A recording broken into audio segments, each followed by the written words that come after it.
मी बोरकर गुरुजी, विश्व ज्योतिषाचार्य, ब्रह्मांड ज्योतिष कार्यालय,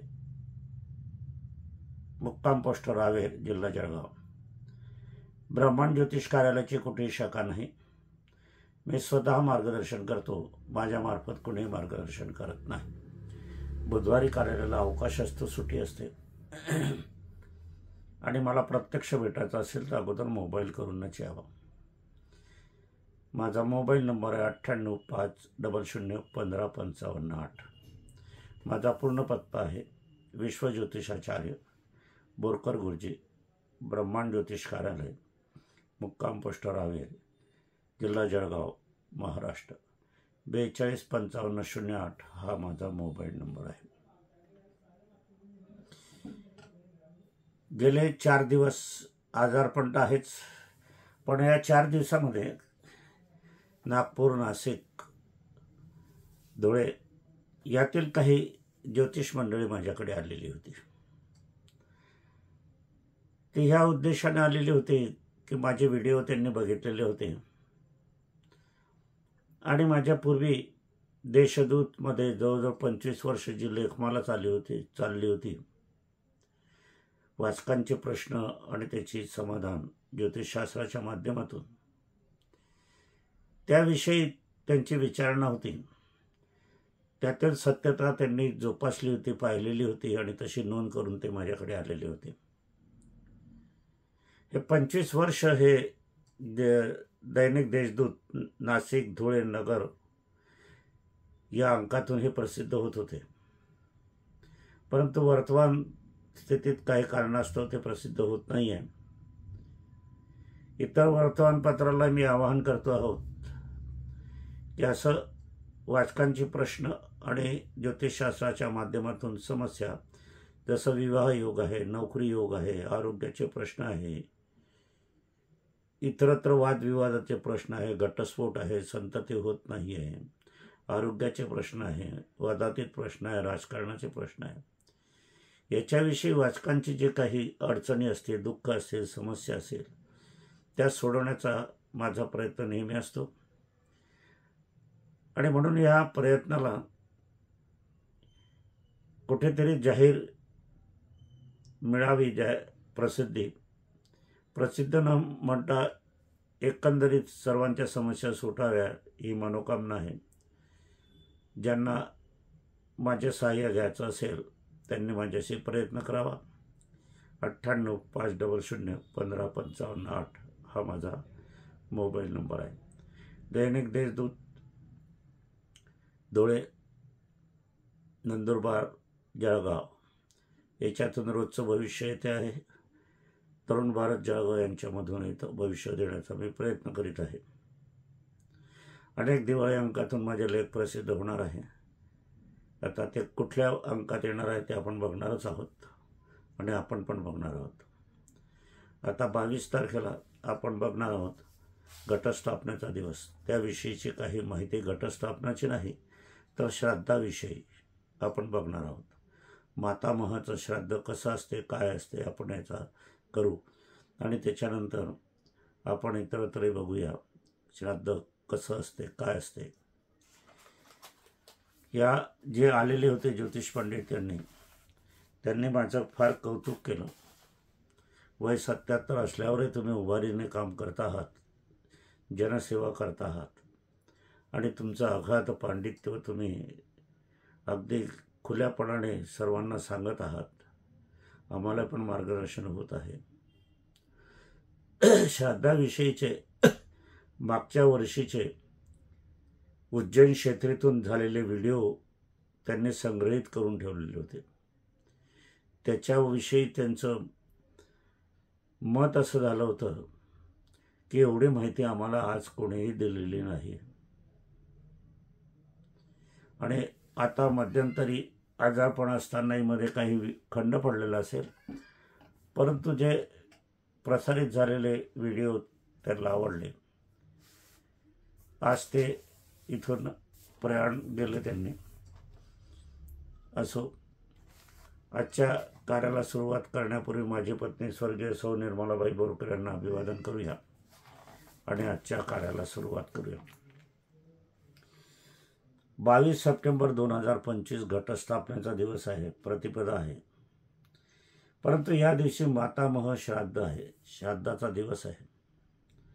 आता मातामह श्राद्धाचा दिवस आणि घटस्थापना कसं करावं? मातामहाचं श्राद्ध केव्हाही 12च्या नंतर करायचं असते. मग देवी बसवण्याचा मुहूर्त कसा काढायचा, हाही एक प्रश्न या ठिकाणी निर्माण होतो.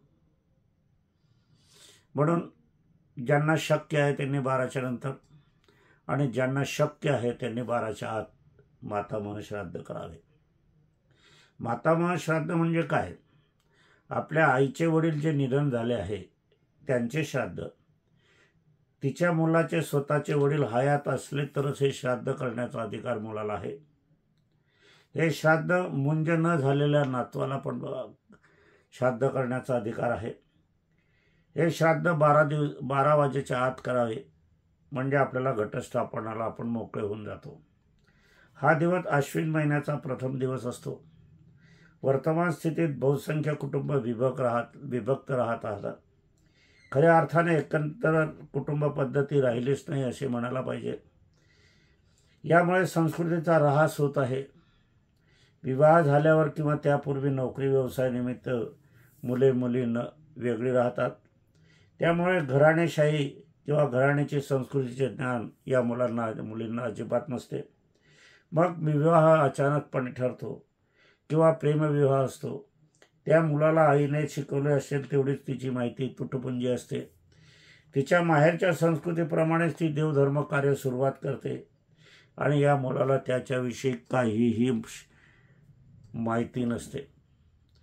तसे ती करत असताना आणि ह्यातच चुकीचा विधिमार्ग स्वीकारला जातो आणि घराण्याची कुळदेवी देवता पूजन न झाल्यामुळे हे दैवत्व रुष्ट होते आणि मग कालांतराने भोगायला तुम्ही तयार राहा असंच मी म्हणेल, कंटे सुरू होतातच. म्हणून पुरुष संस्कृतीचे पूजन परंपरा रक्षण सुरू ठेवायला हवे आहेत. आता कुठेतरी महाराजांचे फोटो, त्यांचे स्तुतिगायन पूजन सुरू झालेले असते. आज यांचीच मंदिरे मोठी व्हायला लागलेली आहेत. देवाची मंदिरे छोटी आहे. गाणगापूरचं मंदिर मी 1972ला बघितलं, त्याचप्रमाणे आजही गाणगापूरचं मंदिर त्याच अवस्थेत आहे. देवाची मंदिरं आज उजितावस्थेत येत नाही आहे आणि या महाराजांची मंदिरं उजितावस्थेत येत आहेत. खऱ्या अर्थाने महाराजांची ही मंदिरच नसतात, देवांचीच मंदिरं असतात. महाराजांची मंदिरं नसता कारणाने ते समाधीस्थळ आपण त्यांना म्हणू शकू. प्रथम पूजन अर्चन निष्ठा श्रद्धा या कुळदेवी कुलदेवता यांच्याच हव्या असतात. यांच्याशिवाय दुसरा विचारच करायला नको खऱ्या अर्थाने. परंतु वर्तमान तरुण पिढी आणि या लग्न झालेल्या मुली माहेरच्या जो परंपरा आणतात त्या फार चुकीच्या आहे. त्याच्या घराण्याला दोष लागतो. घराण्याच्या ज्या देवी देवता त्या रुष्ट होतात आणि मग भोग सुरुवात झाली तर मग त्याला तरणोपाय नाही. मग उपासनासुद्धा त्यात क्षमस्व ठरत नाही आणि या घराणे मग नष्ट होण्याच्या मार्गावर राहिलेले आहेत. कोणांना गोत्र माहिती नाही, आपली कुलदेवता कोण आहे माहिती नाही, कुलदेवी कोणी आहे हे माहिती नाही, तिचं काय करावं लागतं हे माहिती नाही. हे खेदाची गोष्ट आहे. एखाद्या महाराजांचं नाव माहीत आहे, महाराजांचं कीर्तन करतात, महाराजांचा नमस्कार करतात, महाराजांच्या फोटोला हार घालतात, पूजन घालतात, परंतु देवी देवतांचं पूजन होत नाही. ही फार मात्र चुकीची गोष्ट आहे आणि ही हानिकारक घराण्याला ठरणारी आहे. भाऊ विभक्त राहतात, शेजारी राहतात तरी विभक्त राहतात. एकाच घरात राहत असली तरी मध्ये भिंत असते. अनेक वेळा सुना ती किंवा तिचा पती वेगळे सुद्धा राहतात. नातवीसुद्धा शिक्षणासाठी इतर कारणासाठी वेगळी राहायला लागलेली आहेत. वेगळे राहत असले तरी व्रतवैकल्य एकत्र आले पाहिजे. एकत्रित व्रतवैकल्य सणवार केले पाहिजे, श्राद्ध केलं पाहिजे.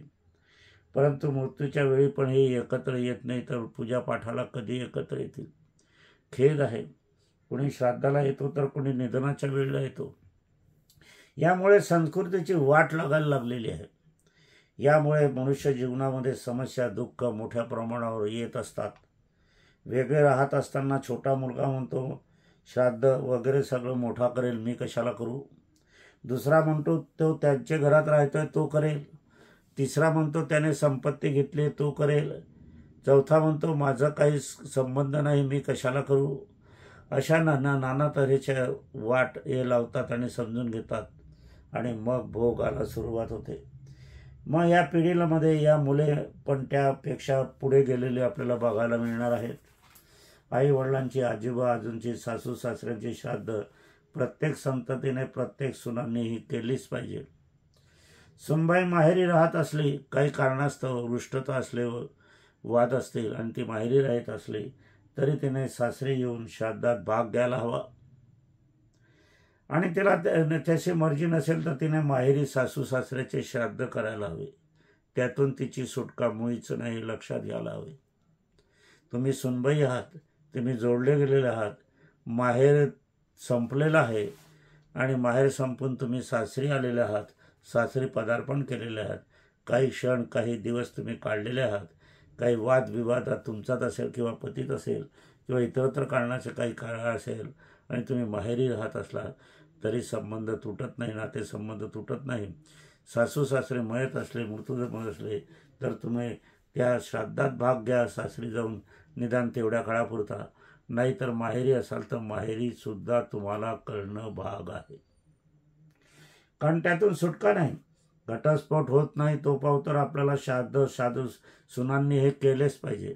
घटस्फोट होईल त्या दिवसापासून तुम्ही पुढे नाही केलं तरी चालेल, परंतु घटस्फोट होत नाही तोपर्यंत तुमचे सासू सासरे आहे. सासू सासऱ्यांचा कधीच घटस्फोट सुनांशी होत नाही. नातवांचा मुलांचा कधीच घटस्फोट सुनांशी होत नाही, हे लक्षात घ्या. तुमचा घटस्फोट पती पत्नीचा होतो, सासू सासऱ्यांचा मुळीच होत नाही. म्हणून ते बंधन तुम्हाला आयुष्यभर सासू सासऱ्यांचं तुम्ही दुसरा पती केला तरीही श्राद्ध करणे अत्यंत गरजेचं, आवश्यक आहे आणि बंधन आहे, ती आज्ञा आहे. आणि घटस्फोटीत सून पण मुलं तिची आहे आणि तिला जर मुलं झालेली असली तर मात्र तिला सासू सासऱ्यांचं, कारण तिच्या अंगातून, तिच्या पोटातून, तिच्या रक्तातून, तिच्या वंशातून सासरी वंश वाढवलेला आहे, तिची निर्मिती झालेली आहे. म्हणून त्याची मुळीच सुटका नाही. तुम्ही दुसरा पती केला तरी मूळ जे सासू सासरे आहे, पतीचं श्राद्ध नाही केलं तरी चालेल असं मी म्हणणार नाही. पतीचाही करावा लागेल विभक्त असला तरी, कारण तुमचा संबंध आलेला आहे, त्याचा अंश तुमच्या पोटात वाढलेला आहे, हे लक्षात घ्या. तो कुठे जाणार. देवाचं घर असलं, देवाची प्रतिष्ठापना असली तर ते ती नाहीशी होत नाही. एखादं मंदिर दुसरीकडून दुसरीकडे गेलं तरी ते मंदिरच असते. म्हणून सासू सासऱ्याचं श्राद्ध करणं हे अत्यंत आयुष्यभर सुनेला बंधनकारक आहे. तिला जीवन आयुष्यभर श्राद्ध करावेच लागणार आहे.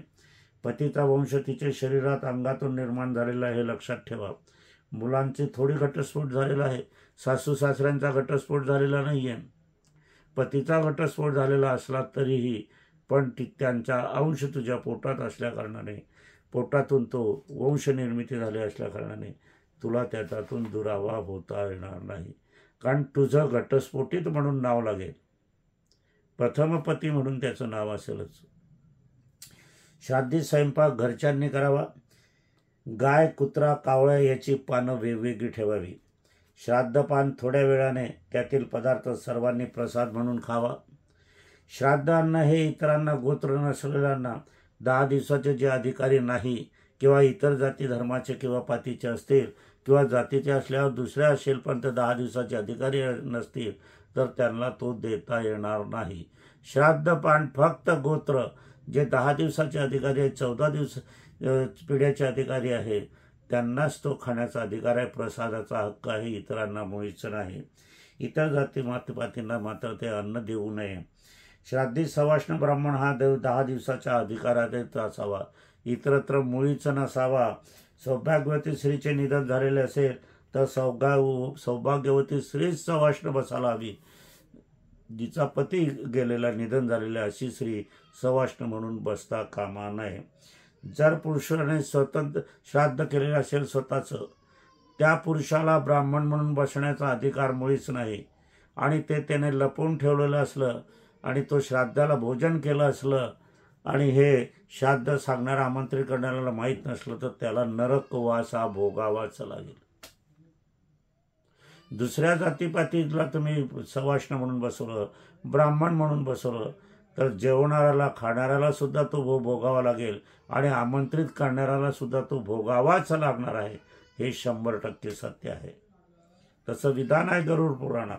या विरोधात श्राद्ध करणारे व श्राद्धात बसणारे भोगी हे होत असतात, हे लक्षात घ्यावं. श्राद्ध हे देवादिकांपेक्षा श्रेष्ठ विधी आहे. म्हणून श्राद्ध पक्षामध्ये गणपती पूजन कधीही नसते. गणपती पूजन भाद्रपद शुक्ल पक्षात येऊन गेलेलं असते, तो प्रारंभ असतो. म्हणूनच आपल्याला भाद्रपद कृष्ण पक्षात जो काही आहे तर त्याचा स्वामी यम असतो. म्हणूनच भाद्रपद कृष्ण पक्ष निवडलेला आहे. श्राद्धाची सुरुवात कशी झाली? श्राद्धाची सुरुवात अशी झालेली आहे की आपल्याला शुक्राचार्य हे राक्षसांचे दानवांचे गुरु होते आणि दानवांचे गुरु असताना त्यांनी स्वर्गावर सत्ता स्थापन करण्याचा प्रयत्न केला, युद्ध केले 33 कोटी देवी देवतांची. दानव होते 2 कोटी आणि देवदेव होते 33 कोटी. तेवढा मोठा फरक होता. परंतु प्रत्येक दिवशी रात्री त्या काळी असं नियम होता की रात्री युद्ध करायचं नाही. परंतु देवादिकांना पुन्हा सकाळी जर पाहायला गेले तर तेच राक्षस, तेच दानव आपल्याला आपल्या ईश्वराशी, देवांशी लढायला सिद्ध होत होते. हे काय आहे हे बघण्याचा प्रयत्न ज्या वेळेला, कारण अशामध्ये तर ईश्वराचे हार होईल आणि स्वर्ग त्यांच्या हातात जाईल. म्हणून देवांनी त्याच्याचा शोध घेण्याचा प्रयत्न केला.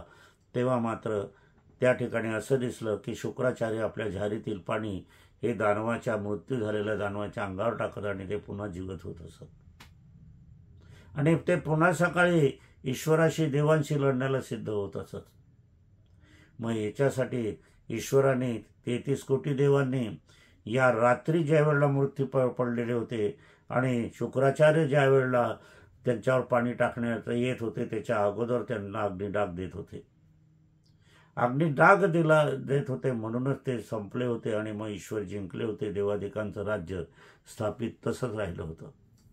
म्हणून ही अग्निडागाची प्रथा ईदपासून सुरू झालेली आहे. मग आता ईदपासून सुरू झाले आहे, सगळे दानव समाप्त झाले. मग त्या ठिकाणी असं झालं की मग तो अग्नी भडकलेला होता, त्याला भूक लागली होती. मग त्याला कोणतं भक्ष द्यावं? मग तो ईश्वरावर हल्ला करणार होता अग्नी. म्हणून ईश्वरांनी मनुष्य प्राण्याला अग्नी देण्याचं काम सुरू केलं. ते मनुष्य प्राणी म्हणे आम्ही दानव तर नाही, मग आम्हाला का अग्निडाग देताय तुम्ही? आमचा तर काही गुन्हा नाही. मग दानवाची प्रवृत्ती मनुष्याच्या अंगामध्ये शिरायला लागल्यावर मग अग्निडागाची जी भूक होती ती शमवण्यासाठी मग सरसकट हा प्रयत्न केला की सर्व जे पृथ्वीवरचे आहे मानव त्यांना अग्नी देण्याची परंपरा ही सुरू झालेली आहे. असं असताना मात्र मग या ठिकाणी मुसलमानामध्ये दफनविधी सुरू झालेला आहे, ख्रिश्चनामध्ये दफनविधी झालेला आहे, गोसावी जे असतात त्यांच्यामध्ये पण दफनविधी आहे. पण गोसावीमध्ये हे शिवभक्त आहे. ते शिवभक्त असताना ध्यानस्थ बसलेले असले, निधनापूर्वी ते ध्यानस्थ त्या व्यक्तीला बसवतात आणि तसंच जमिनीमध्ये दफनविधी करतात. हा श्राद्धविधी जो आहे, हा श्राद्धविधी ज्या वेळेला सीतेने श्राद्धविधी दशरथांचा केला होता तेव्हा राम हजर नव्हते आणि मग राम हजर नसताना मात्र सीतेला त्यावेळेला कावळ्यांनी जखम केली होती. म्हणून रामाने कावळ्याचा एक डोळा फोडला होता, म्हणून त्याला एकाक्ष म्हणजे एकाच डोळ्याने दिसते. मग त्या कावळ्याने प्रार्थना केली आणि त्या प्रार्थनेचं परिमाण असं लागलं, परिणाम असं निघायला लागलं की तुला श्राद्ध भोजन मिळेल, तू यमाच्या गणामध्ये जातील, यमाचं वाहन तू होशील आणि मग याच्यापुढे तुझं महत्त्व वाढेल. म्हणून कावळा आपल्या श्राद्धपिंडाला शिवल्याशिवाय परिपूर्णता येत नाही आणि काही ठिकाणी नाही ठेवला तर दर्भाचा कावळा केला जातो आणि तो त्याच्या अन्नाला शिवून मग आपण मोकळेपण करत असतो. या ठिकाणी ही कावळ्याची परंपरा सुरू झालेली आपल्याला दिसून येते. कुठल्याही गोष्टीला, कुठल्याही परंपरेला हा इतिहास आहे, त्याचं शास्त्राचं प्रमाण आहे. आता या श्राद्धामध्ये, श्राद्ध पक्षामध्ये आपल्याला कुठेही गणपती पूजन दिसत नाही. गणपती पूजन काय दिसत नाही? तर श्राद्ध हे देवादिकांच्या पूजनापेक्षा श्रेष्ठ आहे. म्हणून याच्या ठिकाणी गणपतीचं पूजन करण्याची आवश्यकता मुळीच नसते. गणेशांनी वडिलांच्या, आईवडिलांच्या नमस्कार केला, प्रदक्षिणा घातली आणि सर्वप्रथम पूजनाचा मान मिळवला. त्यावेळेला कार्तिक स्वामी सगळ्या जगापुढे, पृथ्वीपुढे हिंडायला निघाले. त्यावेळेला मर्तिक जन्म या फिरण्यामध्ये आले आणि कार्तिक स्वामीला म्हणाले, तुम्ही सर्व करता, पण आमची सोय काय? आमचे मुलं बाळं पृथ्वीवर काय करताय? आमच्या सुना काय करताय? नातवं काय करताय? आमचा वंश काय करतोय? आम्हाला हे बघायला यायचं आहे. त्यावेळेला कार्तिक स्वामींनी सांगितलं की भाद्रपद कृष्ण पक्षातील 15 दिवस हे तुमचे असणार आहे. तुम्ही खाली जा, तुम्ही पृथ्वीवर जाणार आहात आणि तुम्ही आपल्या घराच्या कुटुंबियांना सर्वांना भेटणार आहात आणि हाच श्राद्ध दिवस आहे. मग भाद्रपद कृष्ण पक्ष का निवडला? तर तो भाद्रपद कृष्ण पक्षाचा स्वामी हा यम आहे, म्हणून या ठिकाणी.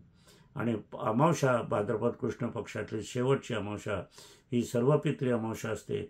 ज्यांना कोणालाही पूर्वजांची तिथी वगैरे माहिती नाही, त्यांनी सर्वांनी मत, स्त्री असो, पुरुष असो, आजोबा असो, आजी असो, पती असो, इतरत्र जे काही आपले पूर्वज निधन झालेले आहे, 3 पिढ्याचे फक्त, त्यांना श्राद्धविधी करणं सर्वांचा सर्व पित्री अमावस्याला करायचा असतो.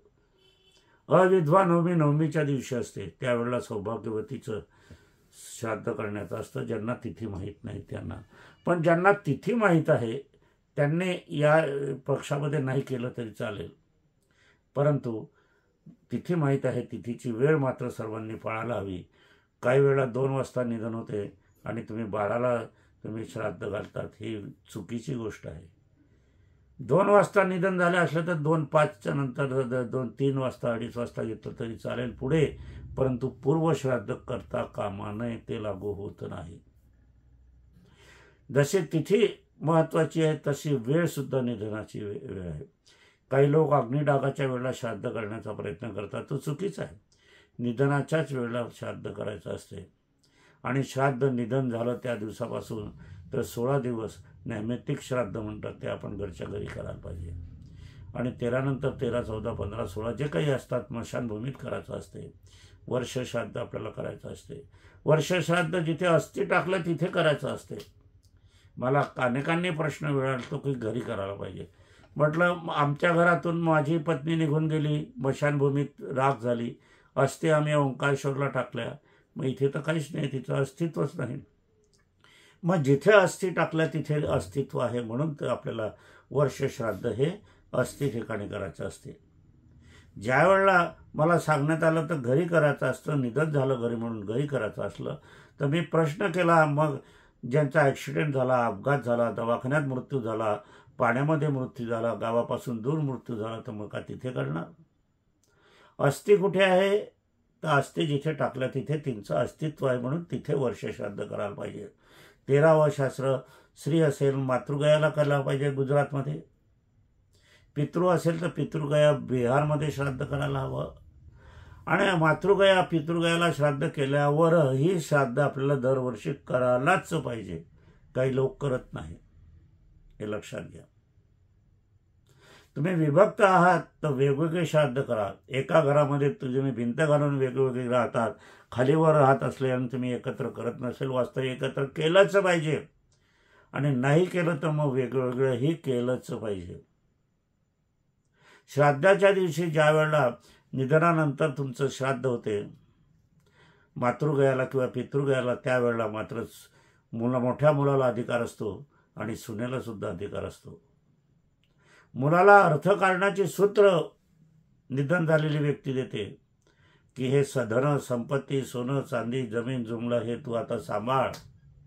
आणि सुनाच्या हाती संस्कृतीचं रक्षण करण्याचं सूत्र दिलं जाते, तू घराण्याच्या परंपरा तुला पाळायला पाहिजे, घराण्याच्या देवी देवता कुलदेवतांचा तू नमस्कार केला पाहिजे, त्यांच्या देवीचं सणवार व्रत वैकल्य तू केलं पाहिजे, त्यांच्यावर अतूट श्रद्धा ठेवली पाहिजे, इतरांवर मुळीच नाही. हे आपल्याला मातृगाया आणि पितृगायाला श्राद्ध करतात त्यावेळेला हे सूत्र दिली जातात, पण ते लगेच केलं पाहिजे. काही लोक 10 वर्षांनी 12 वर्षांनी असं करतात, त्यावेळेला हे सूत्र लागू होत नाही. मग याच्यापासून मुलंही वंचित राहतात आणि सुनबाई पण वंचित राहते. आणि तुम्हाला एखादं व्रत केलं, 16 सोमवारचं व्रत केलं आणि तुम्ही 16 सोमवार न करता 15 केले, 14 केले, 10 केले तरी चालतील, पण श्राद्ध चुकलं मात्र त्याचं भोग भोगावेच लागतात. या पिढीमध्ये, दुसऱ्या पिढीमध्ये, तिसऱ्या पिढीमध्ये तुम्ही समाजामध्ये संशोधन करण्याचा प्रयत्न करा. तुम्हाला हे दिसून येईल की काहींची संपत्ती त्यांच्या आयुष्यातच निघून जाते. कारण मग ही संपत्ती येते. श्राद्धाच्या दिवशी कुठलीही कामं करायची नाही, फक्त नामस्मरण, तेही पितृचं, तेही मातेचं, तेही आपल्या पूर्वजांचं. त्या दिवशी तुम्ही जी कमाई केली तर ती अलक्ष्मी रूपात जाईल. त्या दिवशीचा पगारसुद्धा तुम्ही देवधर्म दान धर्मासाठी केला पाहिजे. त्या दिवशी व्यावसायिकांनी व्यापाऱ्यांनी दान, तुम्ही दुकान उघडं केलं, व्यवसाय चालू केला तर त्यातील जी लक्ष्मी ती अलक्ष्मी होईल. आणि अलक्ष्मी तुमच्या लक्ष्मीमध्ये मिसळली तर मग भोग भोगावेच लागतात. आपत्ती येईल, संकट येईल, समस्या येईल, दुःख येईल, काय होईल मला माहीत नाही. कर्माच्या हाती तो हिशोब आहे. कर्म लिहिणं ते कर्माच्या हाती आहे, कर्माचा हिशोब करणं कर्माच्या हाती आहे, आणि कर्माचं भोग देणं ही कर्माच्या हाती आहे. 33 कोटी देवी देवतांनाही त्याच्यात हात घालण्याचा किंवा बदल करण्याचा अधिकार नाही. म्हणून देवाचाही भोग भोगणे चुकले नाहीये. देवांवरही ग्रहाचा अंमल आहे. देवांच्या पेक्षाही ग्रह श्रेष्ठ आहे हे लक्षात घ्या. आणि ग्रह म्हणजेच उपासना आराधनेचं माध्यम आहे. असो, आजचा कार्यक्रम इथेच संपवूया. माझी पत्नी स्वर्गीय सौ निर्मलाबाई बोरकर यांना अभिवादन करूया. माझे व्हिडिओ तुम्हाला आवडत असेल तर इतरांना शेअर करणं तुमचं कर्तव्य आहे. त्यांना ते अधिकाधिक त्यांना माहिती होईल. त्यातून तुम्हाला कळत न कळत पुण्याचा लाभ होईल आणि मला समाधान प्राप्त होईल. यंत्रसिद्धी वाटपाचं काम सुरू झालेलं आहे. आपण यंत्रसिद्धी मागवू शकतात. असो, आपण अधिकाधिक ज्योतिषशास्त्रविषयक माहिती घेण्याचा प्रयत्न करत आहोत. घटस्थापनाच्या पूर्व एक रात्री म्हणा का उद्या म्हणा, एक सर्व समस्यासाठी काही उपासना आहे माझ्याकडे. मी सांगितलेले आहे, तिचं संकलन केलेलं आहे, माहिती गोळा केलेली आहे. कोणाचा विवाह होत नाही, कोणी परीक्षेत पास होत नाही, रोगाने मुक्त होत नाही, संतती होत नाही, घरामध्ये दुःख आहे, वादविवाद आहे, इतरत्र लक्षणं आहे, याच्या सर्व मुक्ततेसाठी आपल्याला एकच उपासना मी तुम्हाला मार्गदर्शन पण करणार आहे आणि मंत्रसिद्धी पण त्यासोबत देणार आहे. तरी तो व्हिडिओ आपण ऐकावा. असो, आजच्या कार्याचं समापन इथेच करूया.